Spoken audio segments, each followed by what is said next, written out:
Welcome to Uncolored. I'm Kevin Metcalf, and we're going to continue this series, I don't know what to call it, that I've been doing on a young woman, fantastic gal named Sabine Hassenfelder.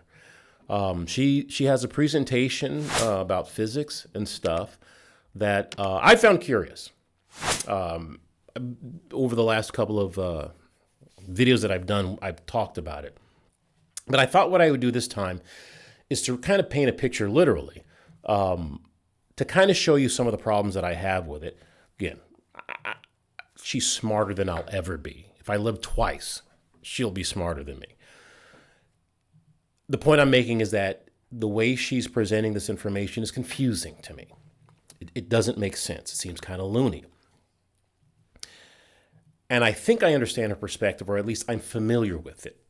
She seems to be a materialist scientist, or at least materialism is an idea in science where you just only consider matter and energy, that kind of stuff, time and space, and that there's no immaterial substance to speak of. And that's how some people, kind of go at the world, which I think is a very effective thing for science. At least it seems to me. I know. The point I'm making is, it seems to be insufficient to support a worldview or an explanation of all that there is. And some people like Sabine seem to be drawn to this kind of thing. And it's funny, I find it interesting because, if anybody who knows me would be just, they would fall down if they knew that these are the things that I'm thinking about and talking about, because, well. But what draws me to philosophy, and I'm by no means a philosopher, I'm just absorbed in it. I'm obsessed by it for some weird reason. And I think it has to do with, because it does align with my career as a cop, because it's like you're just going out and you get presented with some incident, and then you have to go and investigate, collect all kinds of data, and try to kind of recreate or create a picture of what actually occurred or is occurring, which I find fascinating. And while I'm not the one doing it, it's, again, I just get absorbed reading different philosophers and how they think about things and how they put stuff together to make sense of some things. Philosophers, theologians, things like that. So that's what really gets me into this. Even then, again, don't know a whole lot about it. But when I encountered this video by Sabine, I know where materialists come from, generally speaking. Now, she seems to be a very strong materialist. Like any idea, there are different variations on the idea. Some people have ideas that, take a little bit of column A and column B. They take aspects of their idea, but they also agree with some of the things that people who have rival ideas. And so things aren't as cut and dry as it may seem on the surface when you delve into these ideas, or at least it seems to me, because there are theists, people who believe God is real, who want to see the world from a materialist perspective. And there's also materialists who understand that there are these immaterial realities that have to be accounted for, and that materialism has a problem accounting for these things. And so, again, when I came across Sabine's video, she seems to think that, boy, she has it figured out and everybody else is kind of wasting their time. But the problem that I had is, with Sabine's presentation, the dogma I dealt with last time. But it just seems, well, let me say it this way. She seems to appeal to things that her idea says don't exist, which seems kind of wacky to me. She'll appeal to things that, if materialism is true, simply don't exist. It would be like this. Let's say that, I'm going to use this as an example, and we'll get to it later, but I think this is a good way to start out to understand things. So when I approach a problem, not a problem necessarily, but if I'm somebody's telling me a story, or we have differing ideas, or back when I was back at the job, usually you're sitting in your car, you get on the radio says, hey, go here and deal with this thing. And when you get to whatever you're dealing with, generally speaking, you know the least about it because everybody else has been there. You weren't there. You were doing something else. So you have to rely upon what they know to try and figure this out. And sometimes they're giving you the straight scoop. Sometimes they're not giving it to you so straight for different reasons. But, with time, date, location, people, all of those things, you can start to piece things together. But the point I'm making is at least my approach, at least later on in my career, not necessarily earlier in my career, but later on in my career, what I started to figure out is I'm going to go with what the person's telling me until I have a reason to not believe it. So even when I'm looking at these ideas, even with Sabine's idea, I think it's a bad idea, but I'm going to go with what she's saying, that all there is matter and energy. That's the materialist perspective, generally speaking. And again, as I said, there are variations on the theme, but generally speaking, broadly, the materialist says there's just matter and energy, and there are no immaterial realities, right? No souls, no minds, those kinds of things. All right, we're going to go with that. Now, I want you to listen to what she says because it seems to me she makes a lot of appeals to things that I'm not sure could exist if we're just talking about matter and energy, different configurations of that. Let me see if I can find it here. There we go. Today I want to talk about an issue that must have occurred to everyone who spent some time thinking about physics, which is... Now, again, I'm stopping it right there just to make the point, thinking about physics. Now, I'm not sure.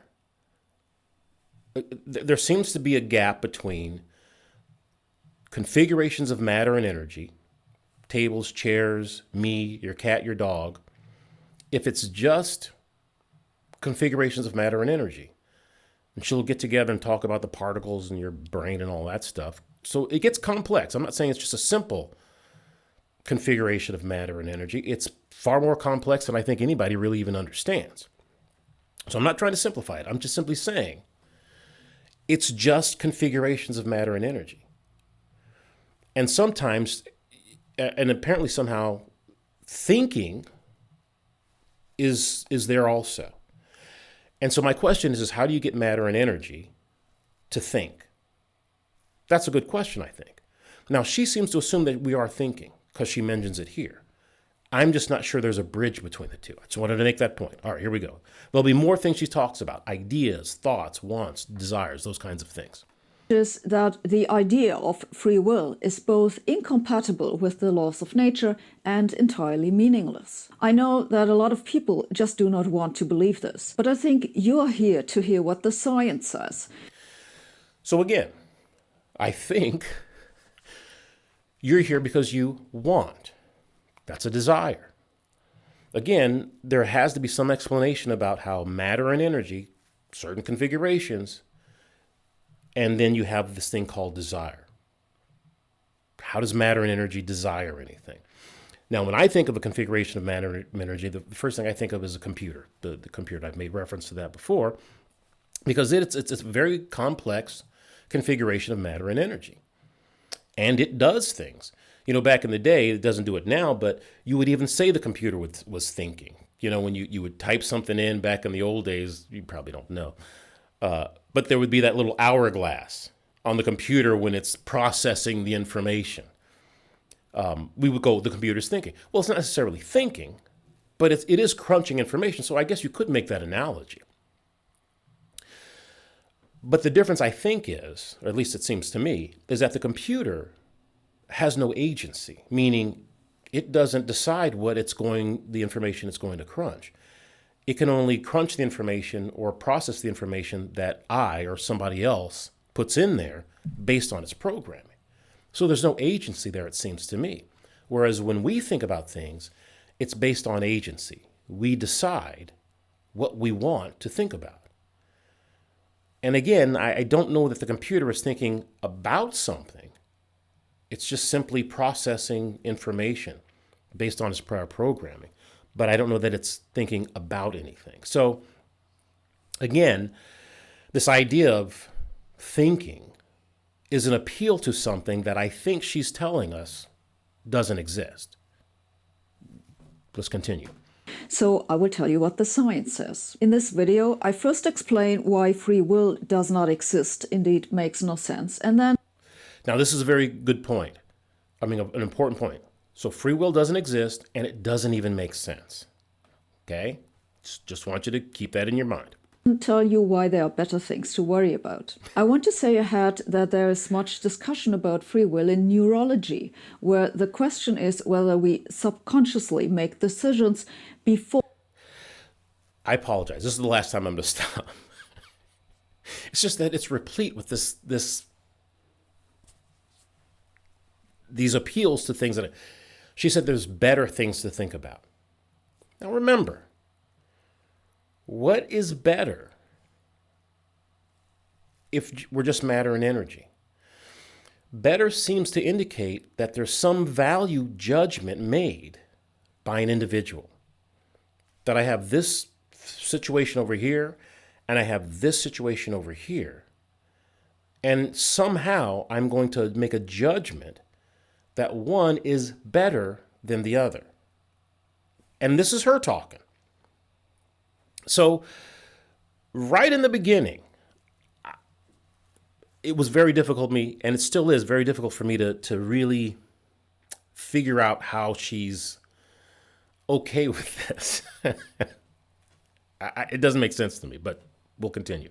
Before we become consciously aware of having made one. I am not a neurologist, so this is not what I'm concerned with here.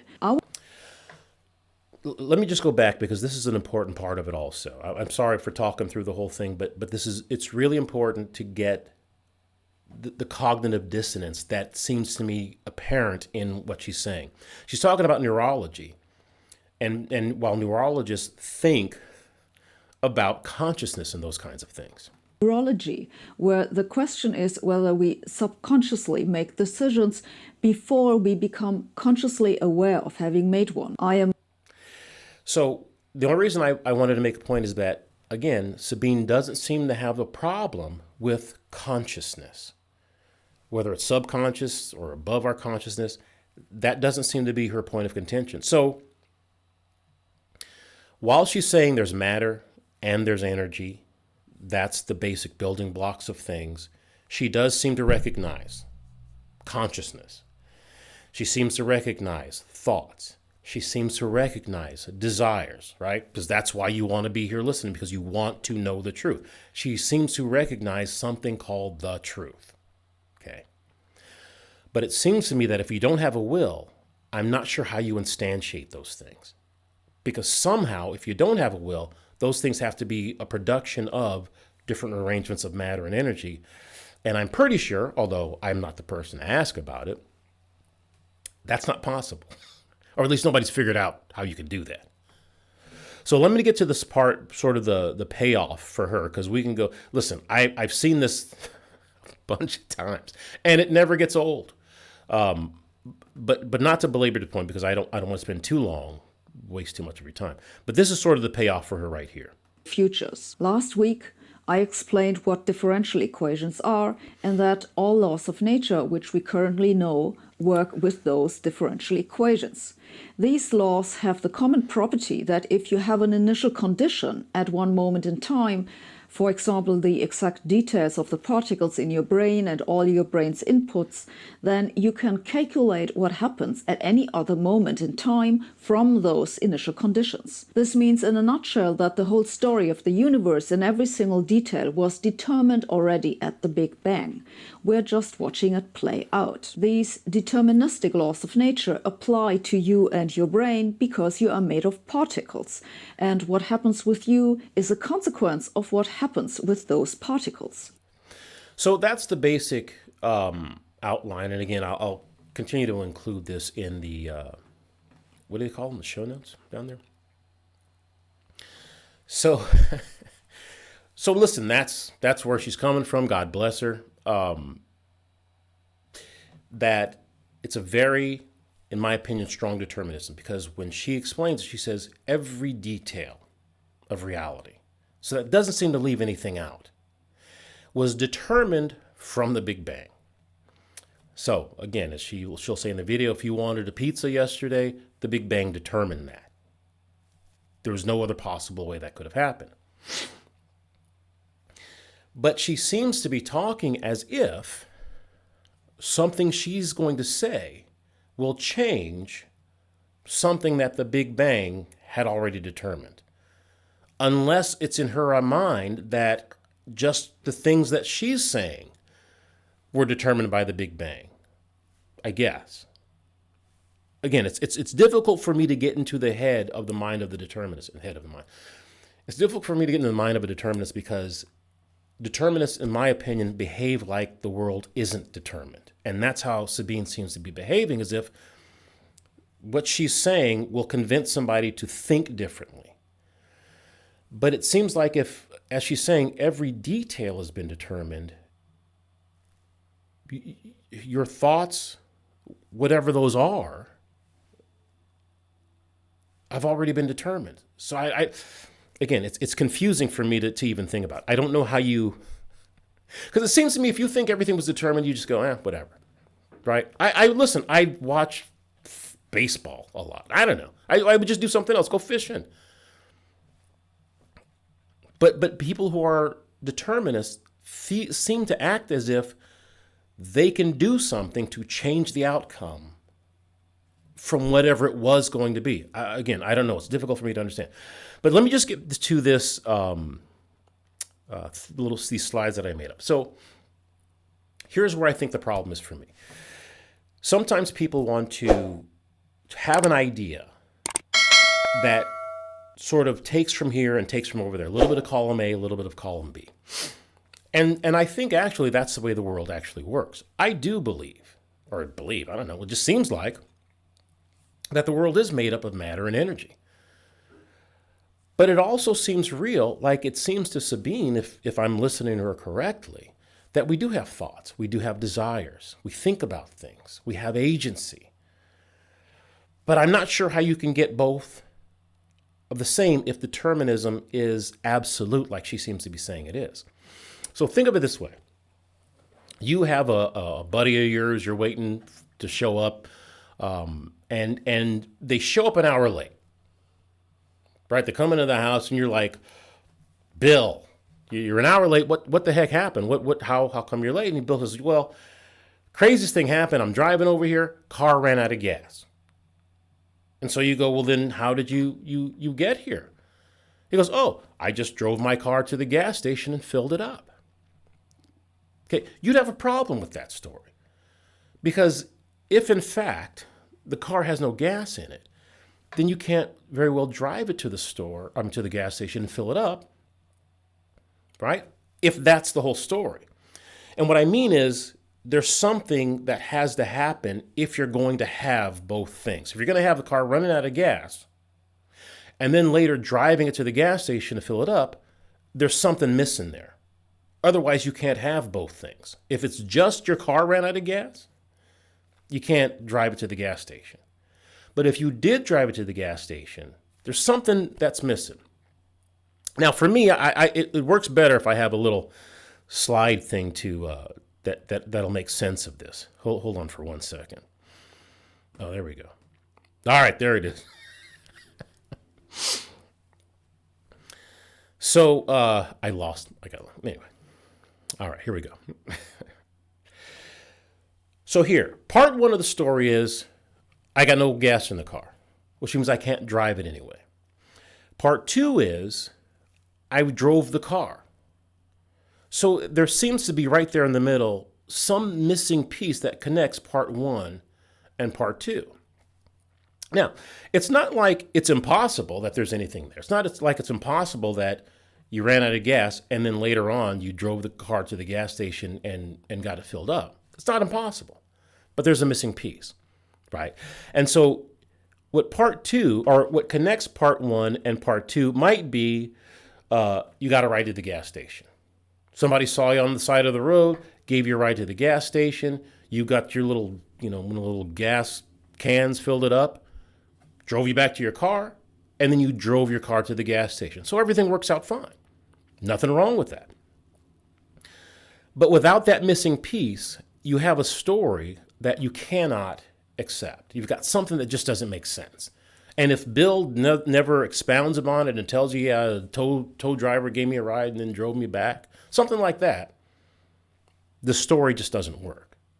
And I think that's what a problem that materialism has. Now, that's not Sabine's problem, but we'll get to that in just a moment. So what the materialist is saying is that you've got the Big Bang, and as a result of the Big Bang, you have matter and energy in some particular configuration throughout time. And every configuration of matter and energy is not only dependent upon, but literally caused by the previous state of affairs. So whatever the previous configuration of matter and energy was necessarily determines the next iteration of that matter and energy. So that's the deterministic thing that Sabine was talking about. And as I've mentioned before, it's a linear, causal, mechanistic chain, like dominoes going from one end to another. There's absolutely no possibility that whatever happens could have happened differently. This determinism is much like theistic determinism or any kind of determinism, as it seems to me. Okay, that's where we are. But the problem is, as you heard, Sabine, she acknowledges that we have agency. You decide, right? You wanted to be here. She acknowledges that we make choices, that we have thoughts. She'll later on, I'm not going to put it here, but it was in the last one. She'll get a little agitated and telling you that we know. So she acknowledges that there's something like knowledge. But she denies the will. And it seems to me that if you don't have a will, now she says free will, and in the literature, people will talk about free will. Let me take a moment to talk about that. So when I talk about the will, I don't necessarily, or at least from heretofore, not going to use the term free will, because I think that complicates it. Now, I understand if you're reading about it, people talk about free will, you hear libertarian free will, those kinds of things. And I don't understand. I think I recognize the necessity of using those terms because they get really deep into it. They're talking about, first mover, that kind of stuff. So I'm not saying it's wrong or bad, but I think it's confusing. When I look at the will, or when I think about the will, and as I read about it, it seems to me that you got one or two things going on here.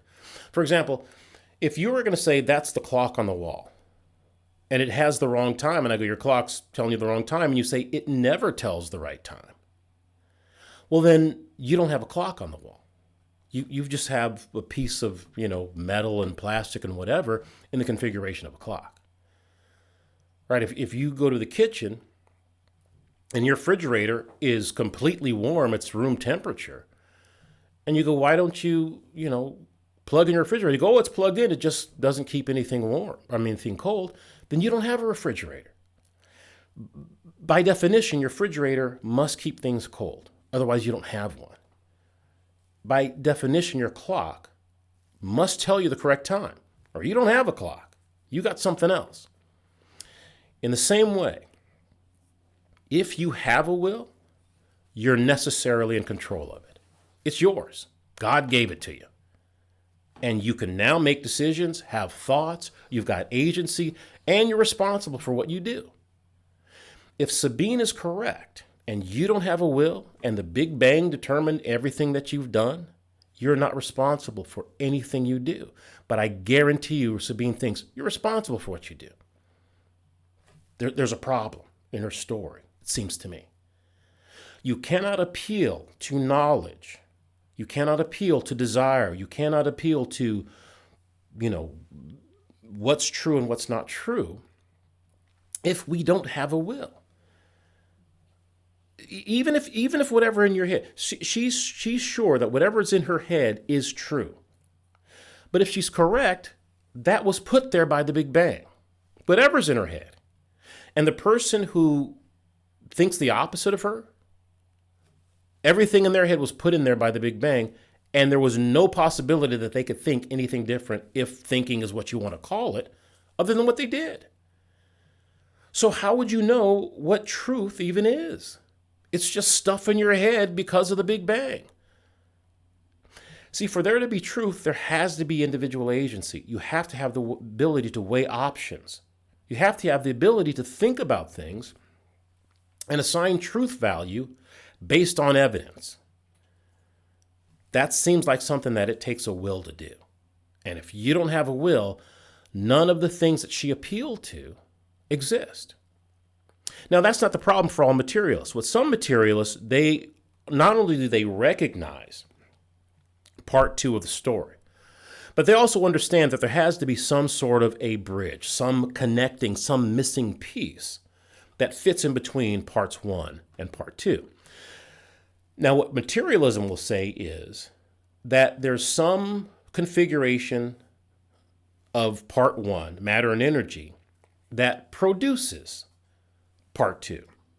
Because it's not good enough to say that part one and part two are correlated, right? That's when the scientists will say that it's an emergent or supervenient property. That's just basically saying we don't know how the hell it works together, but we just know it works together. Okay. There has to be some mechanism that produces it. Can't just come along with it. We all know, or I shouldn't say most of us know, but I don't know anybody who doesn't know that we do think, and we do have agency, and we do have a will, and we are conscious beings. So I don't think anybody, well, I shouldn't say that. I don't know of anybody who denies it. So matter and energy, conscious beings with agency, that seems impossible to deny, although I'm sure people do. So some materialists go, okay, we're not going to deny part two of the story. We simply have to come up with some way that different configurations of matter and energy can produce knowledge. I can know something. Why? Because matter and energy is configured in a certain way, and that makes now I know something. It produces me knowing something. That state of affairs. That some some configuration of matter and energy can produce this thing that I call thoughts. Independent, deliberation, weighing and measuring. Because again, if you don't have thoughts, there's no such thing as knowledge. Her looking into her differential equations, that's something that the Big Bang put in her brain. Whether it's true or not isn't even an issue anymore. It's just that's just what's in her head. So I don't know, and I, the reading I've done, it's not extensive by any stretch of the imagination. I don't know that materialism has a good answer for that, for producing matter and energy, producing these things that we know are true in part two of the story. I don't know. But Sabine, she takes it even wackier. I mean, she goes further. She says part two doesn't even exist. Not at all. She'll tell you that the will doesn't even make sense. And listen, I agree with her. If part one of her story is correct, then yeah, the will doesn't make any sense. None of those things make sense if part one is correct. Now, this is called strong materialism. And what they'll tell you is that all of this is an illusion, right? And I never know why when the scientists who tell you that these things, your will is an illusion, none of the things they believe are illusions. It's only the things that go against their theory. Oh, that's an illusion. But the things they believe, not an illusion at all, right? Seems ad hoc to me. I don't know why you would pick one over the other if the senses that tell you that those things are real also tell you that your theory are real. And if you can't believe those things over here, why would you believe those things over there? Seems like it's all crazy if that's an illusion. But that's a whole different thing. The point is this. I agree with Sabine. If that part one is true and everything you see, the sum total of reality is just different configurations of matter and energy, I think she's right. You don't have a will. You don't have any agency. Everything is an illusion. But not only do I not believe that, she doesn't believe that. Why? She spends the whole first part of her little video appealing to those things that she says doesn't exist. That's the craziness about it. That's why it makes no sense. And I'm not saying she's a crazy person. I'm not saying she's a bad person or anything. I'm saying anybody who comes out in such a strong fashion for such a terrible idea, it seems to me there's something else going on there. Because I've illustrated before, there are a lot of ideas that have to do with these questions. There are people on both sides, people who believe God is real, people who are dualists, who have different ideas about dualism. There are people who believe in God who want to see things from a materialist perspective, as I mentioned before. And there are materialists who recognize that these things are true and probably the best explanation is some immaterial cause, like Thomas Nagel. So my point is, wherever you come down on it, the idea that Sabine seems to put forward is that she's got it all figured out and locked down, and we need to consult neuroscience. We don't need to consider we don't need to worry about any of that. I got my differential equations. I got the Big Bang. It's all sewed up. And if you don't believe me, you'll never understand the world. That's crazy. That's a crazy position to take, it seems to me. And I'll tell you what,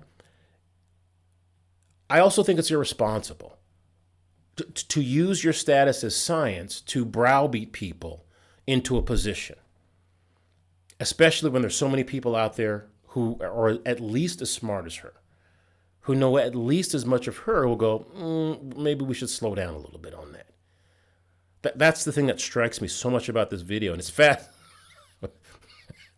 I watched it many times, and I get a kick out of it every time. God bless her. So that's all it is. I'm simply saying that you have to get the whole story. Right? You knock, I get a call, you knock on the door, hey, what happened? They tell you such and such and such and such, and you go, well, these things are over here, and your story doesn't explain all that. That may be all they have, but you better continue to look for more data because you want the whole picture, not just one part of it, and then everything else that's out there bouncing around, you're just going to, we're going to ignore it, right? Anybody who thinks they have a will, there's better things to think about. Everything she says in the beginning contradicts her conclusion. And it's a weird cognitive dissonance, as it seems to me, for somebody who's so brilliant to have. That's what makes me think there's something else going on there. All right, that's enough for me. Hey, thanks for tuning in to Uncolored. Next week, well, not next week, probably in a couple of weeks, we're going to change up the format just a little bit. At least I hope to. I'm going to bring in a couple of other people in, some people that I've met who I think have some good ideas. And the reason why is I'm old, I'm isolated, I'm stuck in my my little world all the time. I don't watch the news, I don't do social media or anything like that, or at least other than promoting these videos. But I thought it'd be nice to have some people on who are younger and more connected to the world, so that some of these ideas that we talk about, we can make applicable to real life. Because that's really the point of this whole thing. Not to just talk about abstract ideas, because there's so many people who can do it better than I do. But what I'm hoping to do is make them connect so you can see how, in my opinion, thinking independently, thinking for yourself, and being an active listener, really listening to what people say, and then looking at the necessary implications of those things, so you can go, I think they're screwing me. Or, you know what? That person has some pretty cool ideas that I never even thought about. I need to think more about it. And as you begin to do that, it becomes less scary to encounter opinions that don't agree with you. And I think a lot of people, and I think Sabine's one of these people who don't like people to disagree with them, like Sabine seems to be, I think it's just fear. It's fear of me being wrong. And I'm telling you what, it's not that big of a deal. Well, I shouldn't say that. The only way you can be right is know where you're wrong. Maybe that's not true either. I'm just saying it's not that big of a deal. And hopefully you can become better at challenging your own ideas and building and constructing a way of mapping reality that works better or leads to a better understanding of reality, rather than just accept what people are telling you all the time. Because, listen, a lot of people, who are very prominent, lots of degrees, on TV, got all the money, all that stuff, just full of nonsense. All day, every day. So, all right, I'm rambling. Get out of here. Thanks for tuning in to Uncolored. I'm out of here. See you next time.